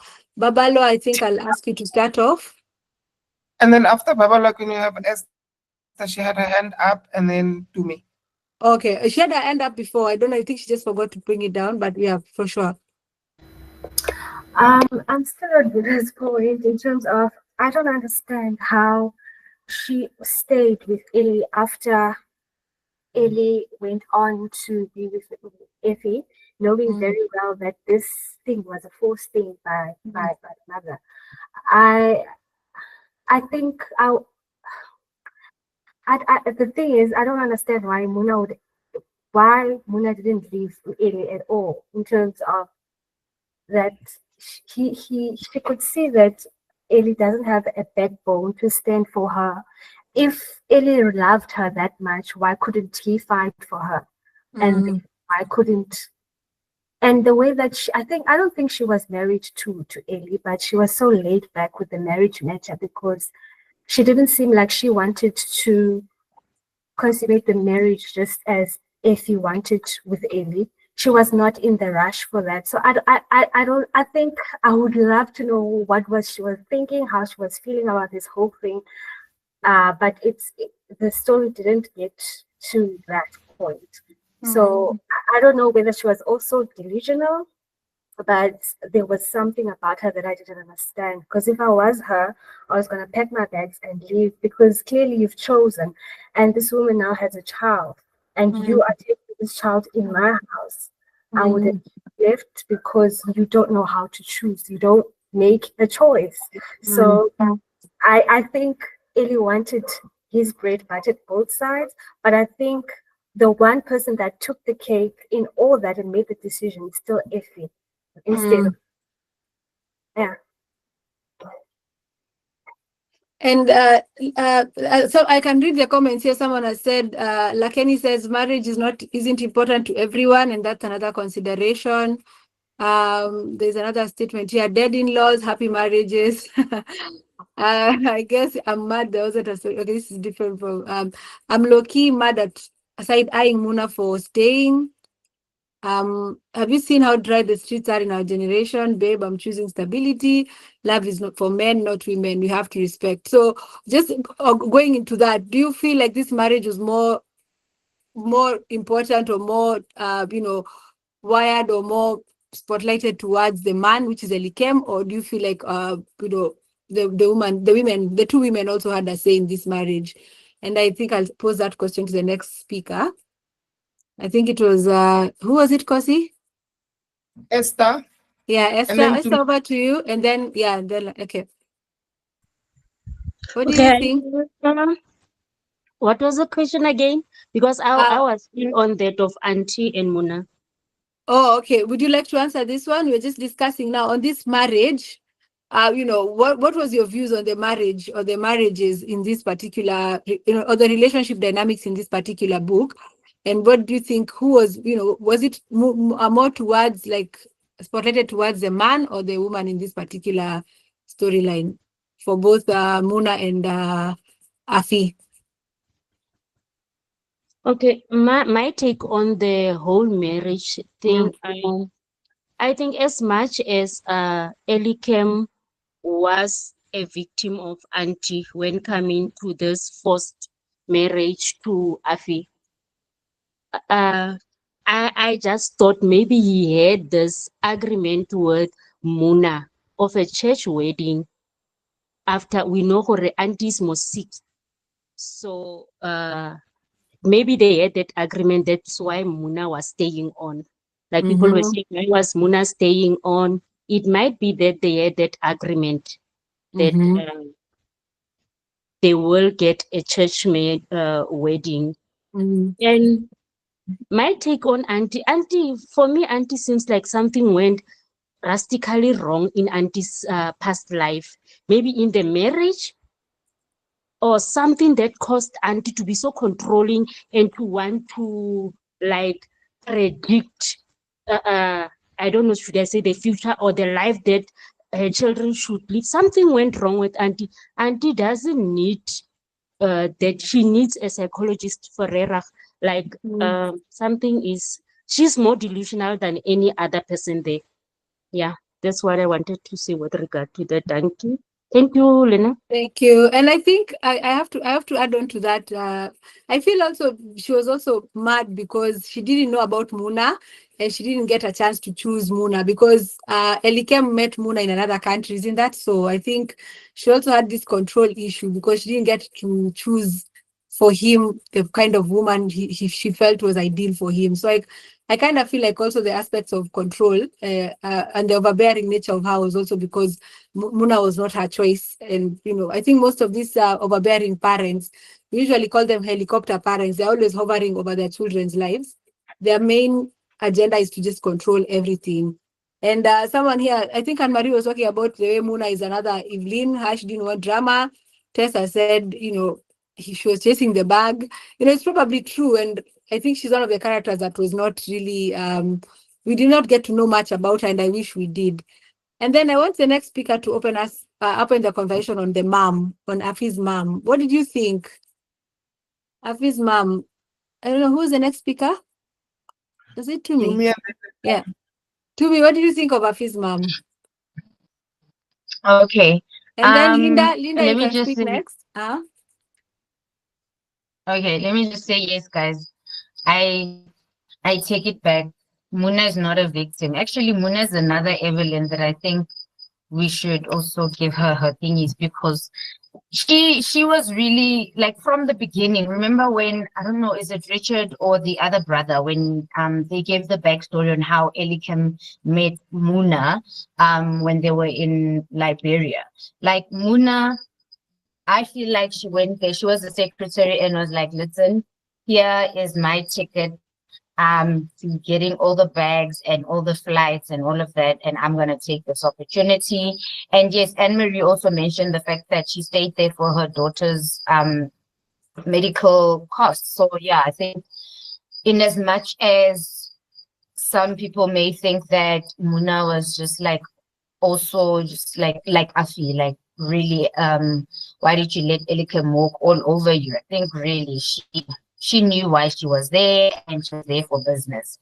Afi's mom, shame man, I think because she felt so indebted to Auntie, she really couldn't give Afi that unbiased motherly advice. You know, she looked at things from that point of view that Auntie really was there for me. She came through for me when my family wasn't there to help me, and provided for us. And I think somebody said Auntie was grooming Afi. So maybe that sort of stuff. She was just, yeah, she was just what is that word, man? But she was such a big fan of Auntie that she just didn't see how she is not looking out for her daughter, but is actually doing what Auntie she was brainwashed by Auntie, and yeah. But thankfully, in the end, she really saw Auntie for who she was, or who she really is, and then also started standing up for herself by leaving. No, Auntie fired her, but still, standing up for her daughter as well. So yeah. Absolutely. Flora, what did you think? Hi, Flora? everyone. I have a sore throat, Hi. so I hope everyone can hear me. Hola. Yeah. Afi's mom was confusing to me because she came across as very controlling, but also had people-pleasing tendencies as well. So I guess I would summarize her as an irresponsible mom in a sense, to say, how do you put the interest of another woman? Yes, she has been kind and generous to you and your daughter, but it's almost Afi was a sacrificial lamb used to appease Auntie, and yeah, she was, she confused. I didn't understand her. I really didn't understand her. And what did you feel? Or did you feel like she also progressed? Do you feel like there was a bit of character growth in her throughout the book, or do you feel like it was just bleh for you? No, so her attitude changed because of the way Auntie was to her. So it also begs the question, if Auntie had never changed the way she treated her, would she had still insisted on Afi remaining in the marriage? So for me, I don't think that was like a true change. It was more of, okay, Auntie doesn't want me anymore, so now I'll stick to the next best thing. And do you feel like the poverty had an impact on her decision making? As in terms of, now she was widowed, she seems to have lost quite a lot from the, from the way they described in terms of even the food that they were eating, they were still poor, they were still struggling. And Afi, obviously, is getting married, there was a bit more provision, they had more money and so forth, because Afi was sending money to her. But even with the assistance from Auntie, they were still living pretty bad lives. They were still impoverished. And Sandiswa, is it Sandiswa Funani? Hi, are you in? Don't forget. Yeah. Yes, I'm in, but I haven't read the book. Oh, she didn't read the book. Sorry. Okay, I was just checking. Yeah, my hand was okay. not up, yeah. Okay. Who else would like to speak? Linda. Linda, are you still here? Yeah, guys, I'm gonna kind of answer everyone's question from my perspective. I think Auntie's issue with Mona was the fact that she's from a different culture. So her pure dislike, she wanted her kids to marry somebody from the same country as them. Because when you look at Afi is not the typical woman that would have been married by that class of a family. She is lower class compared to them. Therefore, they've wanted a woman of similar class. And in terms of her mom, I think because they were in such a destitute position, she had no choice but to accept the marriage. She sort of looked at the marriage as it was sort of God answering her prayers, and that they would have more opportunity based on her entering into this wealthy family. And had she left her husband, it would have meant that they would be homeless. Not only would they continue to struggle, they will also be homeless. So Auntie did, the mom did what she felt like was the best position for her and her daughter. Because essentially the only place that they could have gone back would have been the uncle's house where they lived previously, and that was already overcrowded and no longer an option. So I sympathize with her as a parent, because I feel like she tried to do the best she could, even though it wasn't in the best interest of her child. Yeah, you have a good point there. And thank you for that perspective. I want to jump off to some of the questions on the chat as we wind up. And someone, I think Bongo said, can we talk about how after experiencing Life's life, her home felt so uncomfortable for Afi? Why do you think that was the case, Bonga? Hi. Hi. This happens to everyone. I think being assimilating to new spaces, all of us. In fact, I think I read somewhere somebody talking about how they didn't know they were poor until they experienced what life is like for everybody else. And I think that's what happened to Afi, where she was quite comfortable with her home. Of course, she knew it wasn't ideal, but experiencing a better life changed her perspective. And that's what happened here. But I firmly believe when you aren't in a position to uplift yourself or the people around you, you have to adjust back into what they are, even if it's uncomfortable. But I don't know, I was touched by how, maybe it's not the right word, but disgusted she was about how the bed was hard. And I was like, girl, stop. But anyway, that's my 2 cents. But do you think she was also unhappy because she didn't have a man? Like she came in this idea in her head being, I'll live in the city, I'll be married. Because she seemed to be very happy whenever Elikem would come in for a quick hump and then Very leave back to likely. Momo. Very, very, very, very likely Yeah. that her status was directly linked to her man and what this man thought of her and how he directly contributed to her elevation in her status of life. But another underrated thing we don't talk about is her experiencing her learnership and seeing another very successful woman, I think changed her perspective. And it might be underrated, but I think that also changed, that really, really played a role in who she thinks of herself to be and what success is and why she couldn't really entertain the life that she lived and had at home. All right. So for you, I don't know if there's anybody. Kgosi, let me ask you this as for you, this question. Who was the only wife? Who was his only wife then? It was Muna. Why? I don't think Afi was ever a wife. I don't think she was ever going to be made a wife. She just found herself in that situation. For me, what she should have just not complained, just spent the money and not tried to be the only wife, because Elikem didn't want to commit to her like that. Somebody mentioned here that maybe Elikem was waiting for the mother to pass away and then he was just going to unravel. And now that I think about it, that was exactly his plan. And I also don't like that have Muna's perspective. So we don't really know what was the relationship between Elikem and Muna. Like, was the baby even sick? We don't, But yeah, Muna was the Liberian girl, was the only wife. And what does that, in terms of marriage and everything, do you feel like these two people were experiencing marriage from a point of exclusivity? And don't you think for Afi that was a bit selfish, because she knew, you said she knew about the first wife, isn't it?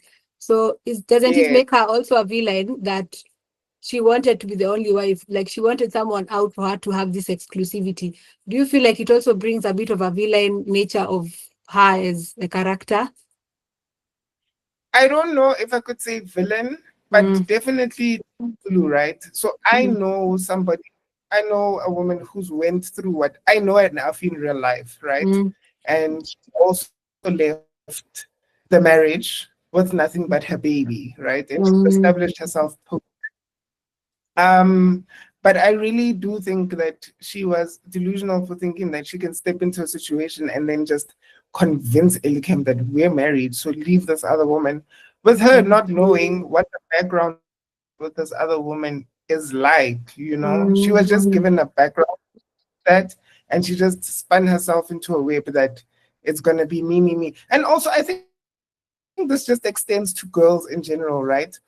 I'm going to be very controversial for saying this, but when girls find somebody dating another girl, they think they can step into the situation and it will be different for them. But that's not the case. Oftentimes, the way you get him is the same way that you lose him.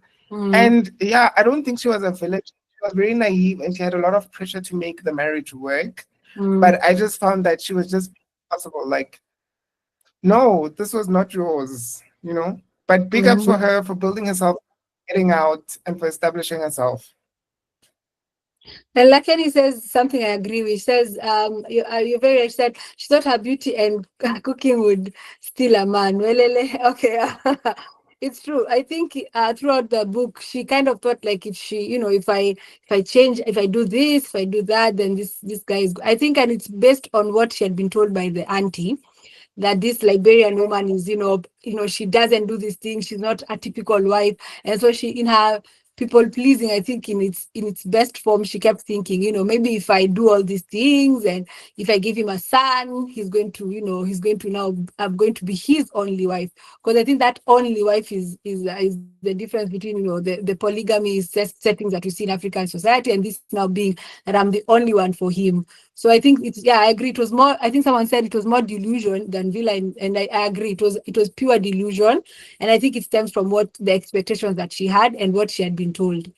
And I think I want to just pose this question based on the numerous advice that she was given. In conclusion, do you feel, I feel like that really affected her? And do you agree with me on the fact that she received so much advice from everybody? Do you feel like it affected her decision, and how does it end for you as a book? I don't know if those are two questions or is this one question. Let me start with the last question. What did you think about the ending of the book? Did you hope that was how it was going to end, or did you have a different idea of how the book should end? Maybe let me start with that. You can raise your hand for this. Flora, what did you think about the ending? I hated the ending. No. The ending was pathetic. She could have combined chapter 11 and 12 into one, and then showed us the wrath of Auntie, because all we know is Auntie threw the beer against the wall. That is it. We could have gotten a bit of background into how she thrives afterwards, how she rebuilds herself. No, the ending was a serious letdown. Absolutely. Tumi says, I don't even remember the ending. And I agree with you. Anybody else who, even if you hated it, how do you feel it should have ended? Just put up your hand for this one. It's just open for Mbali. So contrary. Then Bongo, then sorry, Mbali, then Tess, then Bongo. Okay, cool. So contrary to what I said in the beginning, I actually quite like the ending. Kind of redeemed the book, because I was like, okay, at least you left. At least there's some sense. At least you realized that this is not gonna work. It was never gonna work, So she got out of the delusion. So I kind of like the ending and the fact that she started, I guess, loving with her head, like Evelyn had been telling her, like you can't love this man with your heart, So I didn't mind the end, honestly. I think that's what redeemed the book for me too, like a 3-star. I was like, okay, at least she got out of this mess. At least she's not delusional anymore about being the only one. In fact, she was never going to get this man to begin with. I actually like the part where she speaks to the brothers to say, you should not have gotten me into this mess in the first place. That's when I was like, yeah, tell them, now I can't find it. Yeah, and on 271 of the copy that I have, she's just like, no, you guys, no, you're all mad. You shouldn't have gotten me into this mess. You shouldn't have gotten me into this mess. And that's what was redeeming the book for me, because she was like acknowledging that I'm here because of all these people, and that's why I hate all these characters, because they all contributed into her being there, including herself, of course. But yeah, that's me. Tess? Okay, I feel like everyone has like some sort of like explanation to how they like the ending of the novel, but like I have like a different like reason to why I actually like the ending of the novel. I feel like one of the things that make literary works great is giving us the opportunity to create our own endings of books. We use our imagination to, you know, look at the different scenarios that can, you know, contribute to the ending of the book. We create the own ending ourselves. So I feel like it left us on that hook. It left us on that hook for us to like, you know, just, you know, the author literally was like, okay, you know what, you guys should just do whatever you want with this information I've given to you guys and just create your own conclusion. And that was just a very beautiful thing. I love it when novels end that way. It's like telling us that the story never ends. And I feel like that is actually very beautiful. That's good. Thank you. I think I'll ask Connie to speak, and then Bonga, and then Anne. Guys, I think we neglect one important fact that Effie throughout this whole situation, she had a different understanding of Muna and Alikem's relationship. Everybody else knew the truth, knew exactly what was happening between these two. Her whole mission into this marriage, her whole so-called delusion, this poor girl was trying to win her man, or rather try to rescue him from a horrible situation. And this is the information that was provided for her. I feel like we are being too hard on her. Like, she knew from the beginning he had somebody else, he was happy, and then she's trying to steal him from somebody else. It was never that way. It was never presented that way to her. It was like, this man is trapped. We need your help. You're the perfect candidate for the job. And I think that's how she kept making those decisions and kept putting pressure on Elikem to say, I'm here now. You are safe. You can leave this horrible person who smokes and mistreat your child and God knows what else. I'm here now. And I think her whole marriage was based on that. She was being the supportive wife and being there for him based on the information she had. Nobody said to her, you know what, this man is in love with somebody else and possibly he might marry her. We want you to change that. It was never there. She was there to help save him from a horrible, horrible situation that he found himself in. And I think that's why every now and then she got upset that after everything I've done, how are you still trapped? I'm here. Even at the birthday party of the son, she was like, from now on, you can bring the kid home. You know, you don't have to go there and deal with this horrible woman. Bring your daughter here. I'm here to support you and be the mother to her as well. You don't have to keep this other woman. And her leaving at the end was her realizing that everything she knew about the situation was a lie. And that's how she divorced and walked away from the situation. It was the first time she learned the truth about her situation. Even though Evelyn did mention it, but for her to walk in and see Elikem and Muna and how they lived and their actual situation, she realized that that's his only wife, not me. And I think if she knew earlier, she would have left earlier. And that's a good point. I think I appreciate that perspective. I had not thought about it like that. You know, she actually did have a clue. She just thought, you're right. You know, she was just a high school graduate. I think even if you read the page that was mentioned previously, even the brothers told her, you know, where would a high school graduate have gotten anywhere without our help? She was probably just finished high school. You can imagine how young she was. She was at home taking those small courses, and someone comes and tells her, you know, this family that has been helping you for years on end since your dad died, they have this son who's struggling or drowning in a bad marriage, and we want you to save him. So maybe in a way, it does make sense that she was doing all these things hoping that it was to save him in its own delusion. So I guess that's a good perspective. I've not thought about it like that. So thank you for that, Connie. I want to hand it over to Anne-Marie. Before Anne, I just want to highlight that we are running into overtime. So Yes. if we Oh, can yes. keep Just our points brief. yes. I don't hold you guys up tonight. Anne Yeah. Marie, you can go ahead. Thanks. I'll make it very quick. The ending I wanted to see was Elikem and Muna getting married and Afi seeing that. Because you know what? Sometimes we need to be reminded men are mad and the person we think shouldn't be with them ends up with them. I think that would have been justice and it would have been a clear message to all of us to say, don't be mad, okay? Don't be mad. Have sense from the beginning when you see red flags. Take them seriously. So I really would have liked a really beautiful description of their wedding, maybe even on the beach, the one that where Muna, just out at the front. That's what I wanted, so that it pains Afi, so that as readers we remember, listen, men are mad, and sometimes the other girls win. That's what I wanted as an ending. Thank you for that. And Lindy, where? Then we'll have Rita, then Bonga.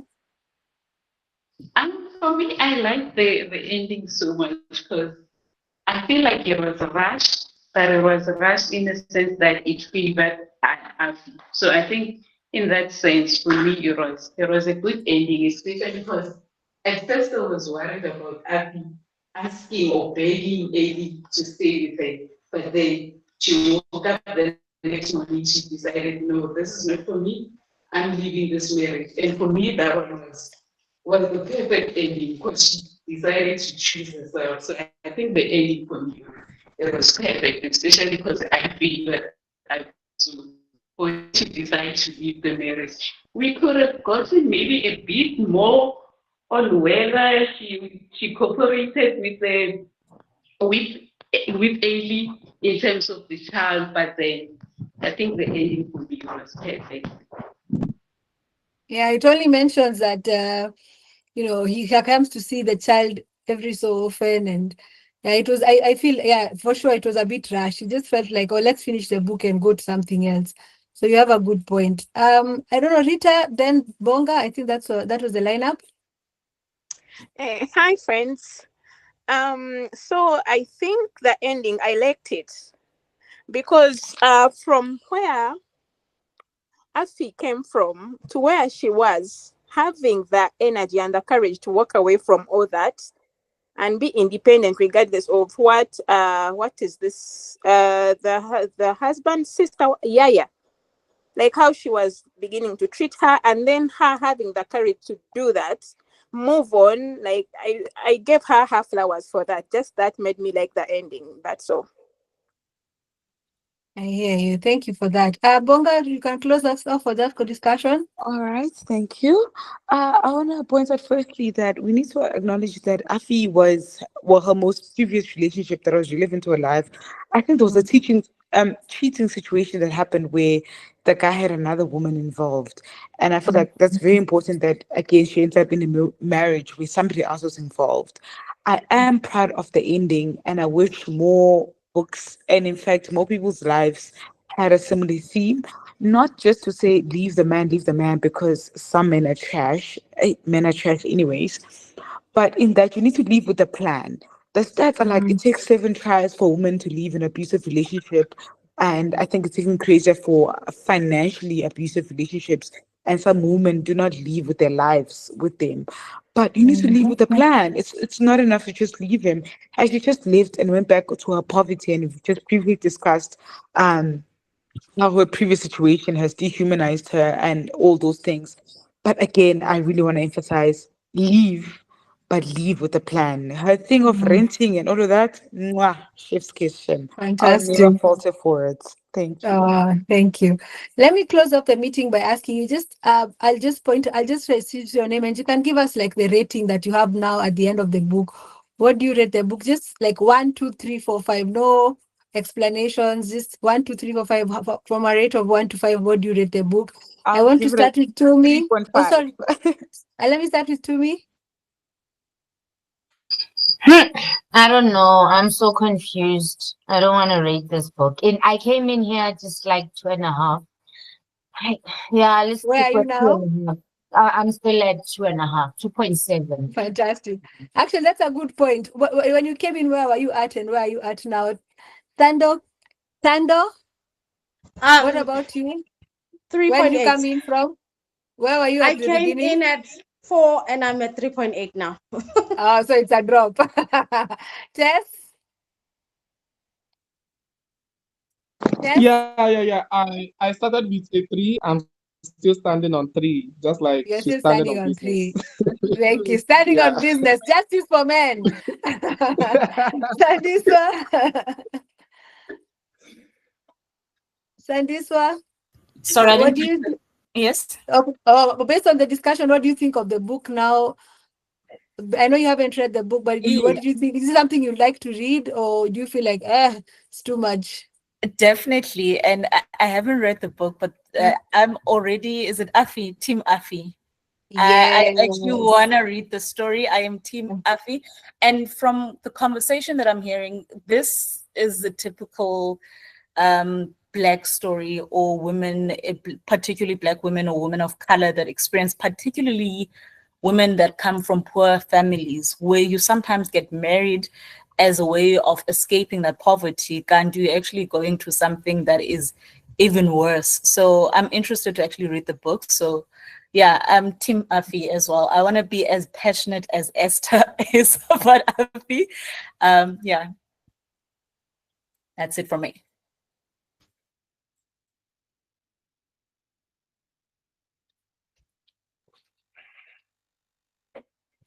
Oh damn, Leah got disconnected. Yeah, I think we lost her. Rita. But I think we can still continue rating the book. Yeah, Rita's next.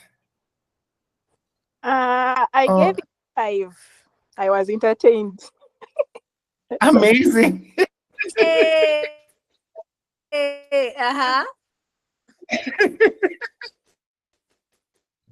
Rita gave it 5. Nobelungu? Awesome. Thank you, Rita. You're keeping, the numbers are going up.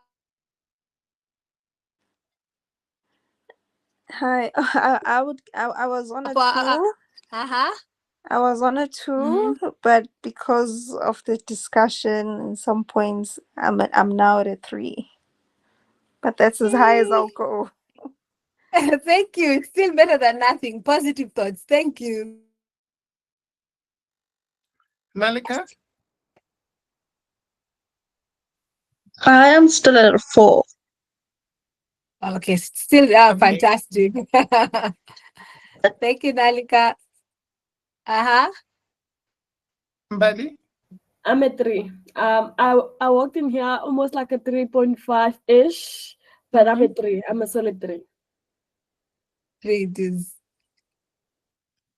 Who else has one? I'll give it a 4. Oh. Good. Great. Linda? 2.5, guys. I wouldn't pick it up and reread it simply for that. 2.5. Okay. Leah? I'll give it a 4. Okay. I came in at a 4 and I'm keeping it as a 4. At a 4 as well. Like, I'm giving it a 3, and the 2 points are for Sarah and Esther. Evelyn gets 1.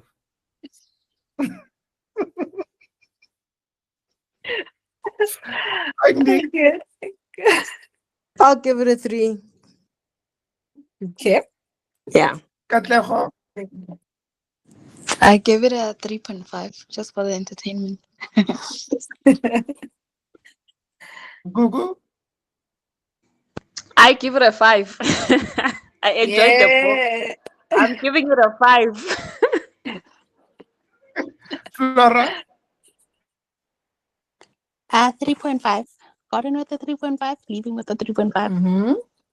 Esther? I am standing at with my 4. I am at 4 with Nalika. Okay. Connie?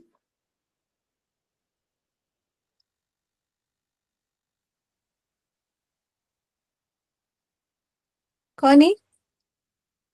She'll tell us in the group if she can't. Mm-hmm. Bonga?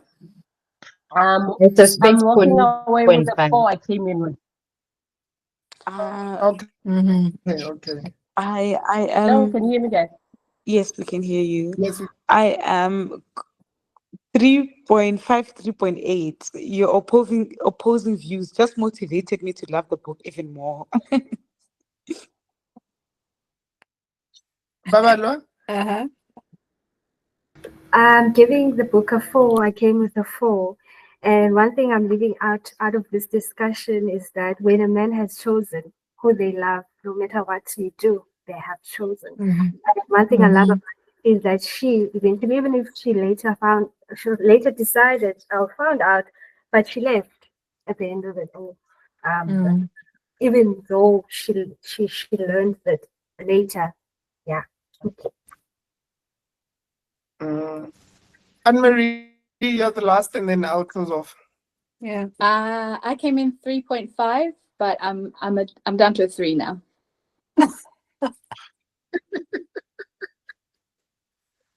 I came in with a 3. Uh-huh. I came with a 3, and I'm leaving with a 3. I've read this book now. I don't think I'll pick it up again. I'm looking forward to reading her next book, Night Bloom. I have it on my shelf somewhere. But this one, I've done it twice. Yeah, it's fine. I thank you. We had a nice discussion in the group. This is the first time that 24 out of the 25 people on the call actually read the book.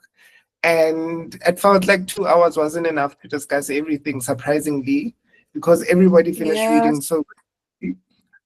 So yeah, guys, thank you so much for joining us for the Feb edition of our book club. Next month, we're reading The First Woman, and I don't know who's hosting that. Yes. Well, thank you so much, Kgosi, for giving me this chance. It was part of my bucket list adventure, so thank you. I'll tick that off my list, hosting a book club meeting. Thank you. I really enjoyed it. I hope you did too. And I look forward to the next book and for being such gracious listeners and contributors. I really appreciate you all. Thank you. And I wish you a lovely week and a lovely month ahead.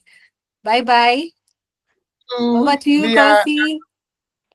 thank you so much for hosting us. I can see that you are a teacher, and I just wanted to highlight that the first meeting that Leah joined us, she sent me a message after. She was like, she didn't get a chance to speak. So full circle moment, now she's hosted us, and I was really trying to get everybody to speak. So thank you for joining us and giving her the platform. Yeah. I really enjoyed this. I really enjoyed the discussion, very robust. So many nuances that I didn't know about from the book, surprisingly. So even for me, it was like, I didn't think about this. So I really enjoyed this. And I'm looking forward to The First Woman. Hopefully somebody volunteers. Okay, Bonga says she's going to. Okay. Bonga says she's going to volunteer The First Woman. So we've got our host for The First Woman. I'm happy. And guys, great. see Then I you don't have in. to do it. Oh, It was did you my want to book, do but it? I'm happy to. No, I'm happy to pass it on. I'm happy to pass it on. There's another one that you want to do. I'll do it later in the year. I'm happy for someone else to do it. Thanks, Wonga. Nope. Yes. Bonga's got you. Guys, have a good evening. Let's keep active in the group. Let's keep engaging over The First Woman or any other books that we read. And yeah, hope you have an amazing week ahead. Bye. Happy Valentine's. Bye-bye. Bye. Bye. Have a great one. Bye. Thank you, guys. Bye.